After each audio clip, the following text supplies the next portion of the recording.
Happy First Chapter Friday. I am going to read part of the first chapter of The Lightning Thief, which is the first book in the Percy Jackson series. This was one of my son's favorite book series. Chapter 1, I accidentally vaporized my pre-algebra teacher. Look, I didn't want to be a half-blood. If you're reading this because you think you might be one, my advice is close this book right now. Believe whatever lie your mom or dad told you about your birth and try to lead a normal life. Being a half-blood is dangerous. It's scary. Most of the time, it gets you killed in painful, nasty ways. If you're a normal kid reading this because you think it's fiction, great. Read on. I envy you for being able to believe that none of this ever happened. But if you recognize yourself in these pages, if you feel something stirring inside, stop reading immediately. You might be one of us. And once you know that, it's only a matter of time before they sense it too. And they'll come for you. Don't say I didn't warn you. My name is Percy Jackson. I'm 12 years old. Until a few months ago, I was a boarding student at ENC Academy, a private school for troubled kids in upstate New York. Am I a troubled kid? Yeah, you could say that. I could start at any point in my short, miserable life to prove it. But things really started going bad last May when our sixth grade class took a field trip to Manhattan. 28 mental case kids and 2 teachers on a yellow school bus heading to the Metropolitan Museum of Art to look at ancient Greek and Roman stuff. I know, it sounds like torture. Most Yancey field trips were. But Mr. Brunner, our Latin teacher, was leading this trip, so I had hopes.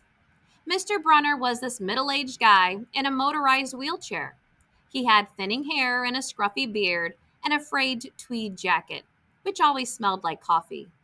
You wouldn't think he'd be cool, but he told stories and jokes and let us play games in class. He also had this awesome collection of Roman armor and weapons, so he was the only teacher whose class didn't put me to sleep. I hoped the trip would be okay. At least, I hoped that for once I wouldn't get in trouble. Boy, was I wrong. See, bad things happened to me on field trips. Like at my 5th grade school, when we went to the Saratoga battlefield, I had this accident with a Revolutionary War cannon. I wasn't aiming for the school bus, but of course, I got expelled anyway. And before that, at my 4th grade school, when we took a behind-the-scenes tour of the Marine World Shark Pool, I sort of hit the wrong lever on the catwalk, and our class took an unplanned swim. And the time before that, well, you get the idea. This trip, I was determined to be good.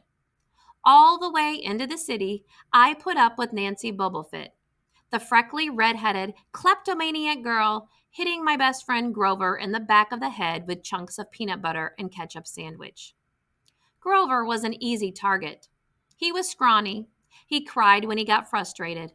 He must have been held back several grades because he was the only 6th grader with acne and the start of a wispy beard on his chin. On top of that, he was crippled.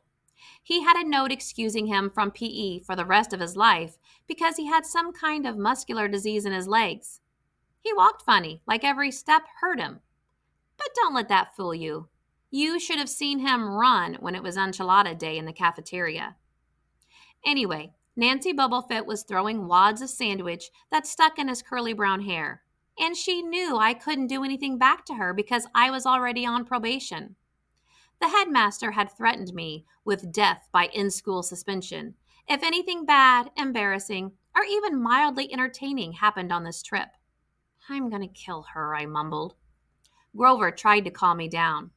It's okay. I like peanut butter. He dodged another piece of Nancy's lunch. That's it. I started to get up, but Grover pulled me back to my seat. You're already on probation, he reminded me. You know who'll get blamed if anything happens.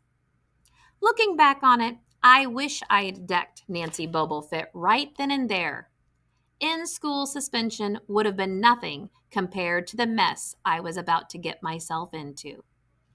And I will leave you right there. If you are interested in this story, read The Lightning Thief, and there are a lot more books in his series.